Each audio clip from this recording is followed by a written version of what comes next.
जो भी लोग सक्सेसफुल हुए हैं उन्हें पता है कि उन्हें अपना फ्री टाइम कैसे यूज करना है। दोस्तों, इस वीडियो में हम 10 ऐसी चीजें देखेंगे जो हमें करनी चाहिए अपने फ्री टाइम में। एक मिडिल क्लास आदमी के पास पैसा नहीं होता, लेकिन उसके पास उससे ज्यादा इंपॉर्टेंट चीज होती है और वो है टाइम। और हम टाइम को वेस्ट करना अफोर्ड नहीं कर सकते। मैक्सिमम लोग ज्यादातर अपना टाइम इन यूजलेस चीजों में वेस्ट करते हैं, जैसे कि पबजी, नेटफ्लिक्स, हॉटस्टार, व्हाट्सएप के स्टेटस चेक करते रहेंगे या फिर सेल्फी खेलेंगे। मेरा फ्रेंड कुलदीप भी इनमें से कुछ ज्यादा डिफरेंट नहीं है। हम में से बहुत लोग उसकी कंपनी एंजॉय करेंगे, लेकिन फ्री टाइम में वो या तो नेटफ्लिक्स में कोई फुल सीरीज देख लेगा, या फिर मोबाइल में कोई गेम खेलेगा, या फिर कोई कॉमेडी वीडियो। दिन के 1-2 घंटे तो कुलदीप सोशल मीडिया साइट्स को स्क्रॉल करने में ही लगा देता है। और फिर वो बोलता है यार टाइम ही नहीं मिलता, जॉब ही इतनी बिजी है। या फिर वो बोलेगा कि अगर बीच में मुझे 1-2 घंटे फ्री मिल भी जाए तो उससे क्या होगा। और अगर हमें इतना फ्री टाइम मिल जाए तो हम बहुत कुछ कर सकते हैं। जैसे कि नंबर 1 पॉइंट आता है इम्प्रूव योर इंग्लिश। अगर वैसे देखा जाए तो इंग्लिश सिर्फ एक लैंग्वेज है और हम इसे पूरी तरह इग्नोर कर सकते हैं ये कह के कि यार आइडियाज मैटर करते हैं, लैंग्वेज नहीं। लेकिन हमें भी कहीं ना कहीं पता है कि एक फ्लुएंट इंग्लिश स्पीकर को लोग ज्यादा नॉलेजेबल मानते हैं, उसे ज्यादा इंटेलिजेंट या सोफिस्टिकेटेड माना जाता है। इवन की इंटरव्यूज में एक फ्लुएंट इंग्लिश अच्छा इंप्रेशन क्रिएट करने में हेल्प करती है। तो हम भी फ्री टाइम में ये ऑसम स्किल को इम्प्रूव कर सकते हैं। इसके लिए 2 डेडिकेटेड एप्स हैं, जैसे कि कैम्बली, जिसमें हम इंग्लिश स्पीकिंग फॉरेनर से बात कर सकते हैं और अपनी इंग्लिश को इम्प्रूव कर सकते हैं। अब ये एप्लीकेशन थोड़ी कॉस्टली है और शायद वही लोग इस एप्लीकेशन में इन्वेस्ट करना चाहेंगे जो आइलेट्स या टॉयफल जैसे एग्जाम की तैयारी कर रहे हैं। इसलिए एक और एप्लीकेशन है ड्यूओलिंगो, जिसे हम यूज कर सकते हैं, जो कि बिल्कुल फ्री है। ये भी काफी अच्छी ऐप है और इस ऐप में हमारे पास और लैंग्वेज भी सीखने के ऑप्शंस हैं। जस्ट इमेजिन, 1 साल तक अगर हम हर रोज सिर्फ 10 मिनट भी स्किल को दें तो 1 साल के एंड में हम इस स्किल में कितना इम्प्रूव हो सकते हैं। नेक्स्ट पॉइंट कहता है एक्सरसाइज। जब भी कुलदीप से बोलो यार थोड़ी बहुत एक्सरसाइज कर ले, तो वो बोलता है यार टाइम नहीं है। एक बार तो उसने जिम में 3 महीने के पैसे भी दे दिए थे, लेकिन फिर वही 1 हफ्ते के बाद उसे छोड़ दिया। एक्सरसाइज से हमारा मेन मोटिव है कि बॉडी को हम फंक्शनल रखें, क्योंकि हमारा सबका गोल बॉडी बिल्डिंग नहीं है और ना ही हमारी बॉडी से हमें कोई डायरेक्टली इनकम आ रही है, ना ही हमें ऋतिक या आर्नोल्ड बनना है। इसीलिए हाफ एन आवर की एक्सरसाइज भी हमें बहुत इंप्रूव कर सकती है। एक्सरसाइज हम घर में भी कर सकते हैं, जैसे कि कैलिस्थेनिक्स, जिसमें हमें बहुत कम इक्विपमेंट्स चाहिए और हम बॉडी वेट को ही यूज करके खुद को फिट रख सकते हैं। ऑब्वियसली हम कोई भी एक्सरसाइज का आर्ट चूज कर सकते हैं, बस गोल ये है कि हम प्रोपोर्शनेट दिखें, क्योंकि एक लीन इंसान ज्यादा अट्रैक्टिव दिखता है। नेक्स्ट पॉइंट कहता है learn new skills, take classes. बचपन में इतनी सारी चीजें होती हैं जो हम लोग सीखना चाहते हैं, उनमें अच्छा होना चाहते हैं, लेकिन जब हम थोड़े बड़े हो जाते हैं तो हमें लगता है यार ये तो कुछ पॉसिबल था ही नहीं, मुझे तो ये एग्जाम ही क्लियर करना पड़ेगा, तभी मुझे एक अच्छी जॉब मिल सकती है और मैं सेटल हो सकता हूँ। और मैं ये नहीं बोल रहा कि आप नॉर्मल कन्वेंशनल पाथ से मत चलो। हमें से मैक्सिमम लोगों को कुछ डिफरेंट करने में डर लगता है और ये एकदम नॉर्मल है, लेकिन कम से कम हम अपने फ्री टाइम में कोई नई स्किल तो सीख सकते हैं, जिससे हम अपने बचपन के पैशन को भी जिंदा रख सकें। और क्या पता इस पैशन में हम इतने अच्छे हो जाएं कि हम इसे अपना प्रोफेशन ही बना लें। नई स्किल सीखने के लिए काफी प्लेटफॉर्म्स अवेलेबल हैं, जैसे कि कोर्सेरा, जिसमें काफी कोर्सेज फ्री हैं और कुछ पेड भी हैं। बाकी स्किलशेयर है, यूडमी है, और अगर हम अपनी स्किल को एक्स्ट्रा ऑर्डिनरी लेवल पर ले जाना चाहते हैं और प्रोफेशनल लोगों से सीखना चाहते हैं तो मास्टर क्लास वेबसाइट भी एक अच्छा ऑप्शन है। नेक्स्ट आता है स्टार्ट अ बिजनेस। अपने फ्री टाइम को यूज करने का और अपनी फाइनेंशियल सिचुएशन को इम्प्रूव करने का एक बेस्ट तरीका है कि हम कोई बिजनेस स्टार्ट करें। अब जब भी मैं ये एडवाइस किसी को देता हूँ, इवन कुलदीप को, तो मुझे एक ही आंसर मिलता है कि यार बिजनेस के लिए तो इन्वेस्टमेंट चाहिए।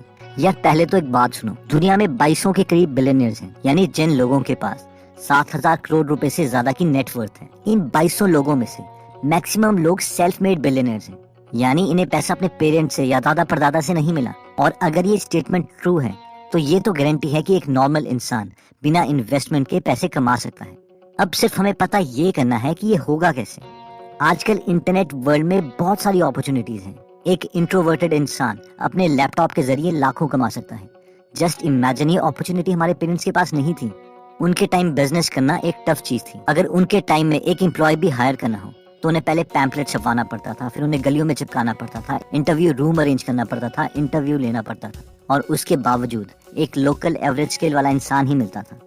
लेकिन आज हमारे पास अपवर्क है, फ्रीलांसर है, फाइवर है। बस में बैठे बैठे या मेट्रो के धक्के खाते हुए भी हम किसी को हायर कर सकते हैं। ये एक पावर है, इसे हमें फील करना पड़ेगा। हमें बिलीव करना पड़ेगा कि हम बिजनेस खोल सकते हैं। We can do it. पूरा साल बिजनेस स्किल में लगा दो, छोटी कैलकुलेटेड इन्वेस्टमेंट्स करो और फेल हो जाओ, कोई बात नहीं, इसे एज ए ट्यूशन फी समझो। नेक्स्ट आता है रीड बुक्स अ लॉट।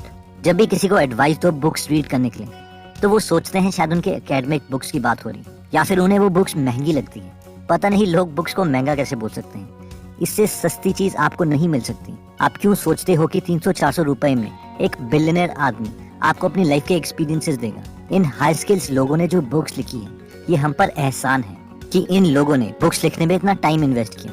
यार आप किसी भी सक्सेसफुल लोगों की बुक्स पढ़ लो। एक सक्सेसफुल आदमी ने दूसरी सक्सेसफुल लोगों की बुक्स पढ़ी होती। इवन आइजैक न्यूटन ने कहा था, I can see further because I stand on the shoulder of giants.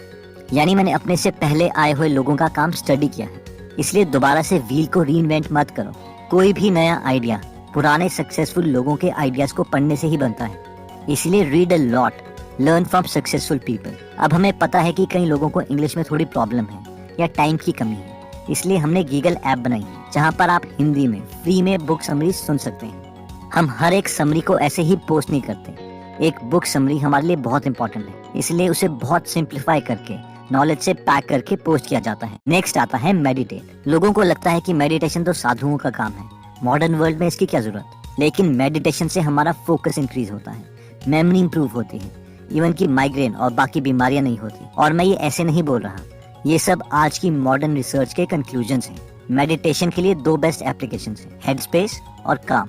या फिर इवन यूट्यूब में हम गाइडेड मेडिटेशन सीख सकते हैं, जहाँ सिर्फ हर रोज 10 मिनट हमें देने हैं। ये हमारी परफॉर्मेंस को बाकी हर फील्ड में इंप्रूव करेगा। नेक्स्ट आता है वॉच डॉक्यूमेंट्री। कई लोगों को इंस्पिरेशन की जरूरत होती है और डायरेक्ट वो एक्शन मोड में नहीं आ पाते। उनके लिए बेस्ट टाइम यूटिलाइजेशन होगा कि हम डॉक्यूमेंट्रीज देखें उन टॉपिक्स पर जिनमें हम ऑलरेडी इंटरेस्टेड हैं। ये इंटरेस्टिंग भी होगा और हमें सारे फैक्ट्स बहुत इंटरेस्टिंग वे में याद हो जाएंगे। ये नॉलेज हमारे बहुत काम आ सकती है जब हम किसी से बात कर रहे हैं। इवन कि हमें ये नए आइडियाज भी दे सकती है। यूट्यूब में बहुत सी डॉक्यूमेंट्रीज हैं जो हम फ्री में सुन सकते हैं, या इवन Amazon प्राइम भी हम ज्वाइन कर सकते हैं। तो दोस्तों इस वीडियो में हमने टोटल 7 चीजें देखी जो हमें फ्री टाइम में कर सकते हैं, जिसमें हमने सबसे पहले देखा था इम्प्रूव योर इंग्लिश, यानी एक अच्छी इंग्लिश से लोग हमें ज्यादा नॉलेजेबल परसीव करते हैं। इसके लिए हमने 2 एप्स देखी थी, कैम्बली एंड ड्यूओलिंगो। नेक्स्ट हमने देखा था एक्सरसाइज, जिसमें हमने देखा था कि एक्सरसाइज के लिए हमें ज्यादा इक्विपमेंट की जरूरत नहीं है। हम नॉर्मल टेक्निक्स भी यूज कर सकते हैं, जैसे कि कैलिस्थेनिक्स, जिसमें हम बॉडी वेट को यूज कर सकते हैं और एक लीन बॉडी अचीव कर सकते हैं। नेक्स्ट आता है टेक क्लासेस। अगर हम किसी पर्टिकुलर स्किल में अच्छा होना चाहते हैं तो हम उन्हें प्रोफेशनल से सीख सकते हैं, जिसके लिए हमने देखा था कोर्सेरा, यूडेमी, स्किलशेयर और मास्टर क्लास एक अच्छे प्लेटफॉर्म्स हैं। नेक्स्ट था स्टार्ट अ बिजनेस। 2020 में एक बिजनेस स्टार्ट करना पिछले 2000 सालों से कंपैरेटिवली बहुत आसान है। इंटरनेट की वजह से एक आदमी कैपिटलिस्ट बन सकता है बिना कोई कैपिटल इन्वेस्ट किए हुए। इसलिए अगर आप बिजनेस में इंटरेस्टेड हो तो इस अपॉर्चुनिटी को हाथ से मत जाने दो। नेक्स्ट हमने देखा था रीड बुक्स। यूजलेस सॉन्ग्स सुनने में टाइम वेस्ट मत करो, ऑडियो बुक सुनो, नॉट सॉन्ग्स। नेक्स्ट हमने देखा था मेडिटेट। सिर्फ 5 मिनट रोज मेडिटेट करने से हमारा फोकस और मेमोरी पावर इंप्रूव होता है और माइंड भी बहुत काम हो जाता है, जो कि माइग्रेन जैसी बीमारियों के लिए बहुत ही हेल्पफुल है। अगर मेडिटेशन में हमें प्रॉब्लम आती है तो हम गाइडेड मेडिटेशन यूज कर सकते हैं, जिसमें हमें इंस्ट्रक्शन साथ साथ मिलती रहेगी।